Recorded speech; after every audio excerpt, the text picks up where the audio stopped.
राज्यात, तरी थंडीच्या दवावर ज्वारी बाजरी काढणारी जात आहे आपली। परिस्थिती जेवढी बिकट, हिंदू तेवढाच तिखट। आणि हा डायलॉग बोलायची गरज आता या व्यासपीठावर यासाठी पडली कारण कुणीतरी पुण्याचा रंग बदलण्याचा प्रयत्न करतंय। पण पुण्याचा रंग इतक्या सहजासहजी बदलू शकत नाही, कारण इथं उपस्थित असलेल्या प्रत्येकाच्या बापजाद्यांनी या स्वराज्यासाठी या पुण्यात रक्त सांडलेलं आहे। काही उदाहरणं 2-3 दिवसापूर्वी पुण्यात घडली, त्याच्यावर मान्यवर बोलतीलच, तेवढ्यासाठी हे उदाहरण दिलं। पण आज साहेब आले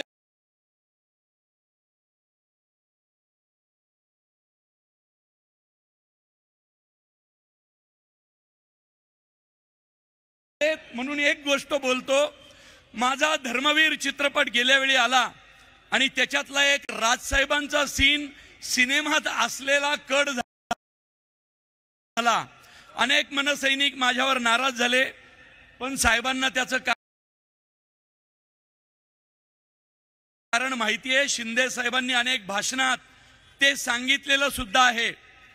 राजसाहेब हे आमचे आदर्श आहेत। कलाकारांच्या पाठीशी एखाद्या पक्षानं किती ठामपणे उभं राहावं हे या शहरातल्या प्रत्येक कलाकारानं अनुभवलेलं आहे। त्यामुळं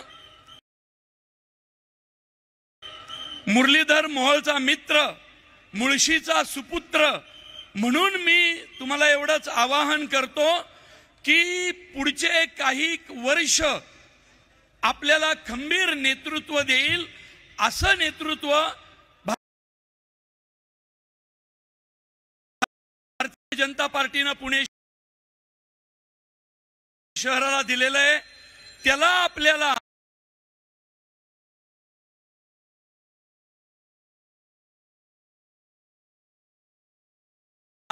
आपले लाडके बापट साहेब ज्या लीडने आले होते त्याच्या पुढे जाऊन थोडं मतदान करा आणि आपल्या मुरली अण्णाला मोठ्या दौलत दिल्लीला पाठवा। मुळशी तालुक्याचं एक वैशिष्ट्य आहे की सुरतेची लूट शिवाजी महाराजांनी मुळशीतून मानगाव मार्गे रायगडला नेली आणि त्यांच्या पत्रात उल्लेख आहे, अत्यंत प्रामाणिक आणि इमानदार माणसं या भागात राहतात, त्यामुळे ही लूट प्रामाणिकपणे रायगडावर पोहोचेल।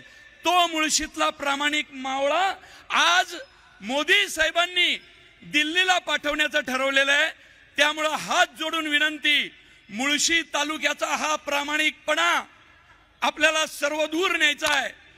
फुटो हे मस्तक तुटो हे शरीर, हिंदुत्वाचा गजर सोडू नका रे, एवढीच विनंती मुरली अण्णाचा मित्र म्हणून करतो। जय हिंद, जय महाराष्ट्र।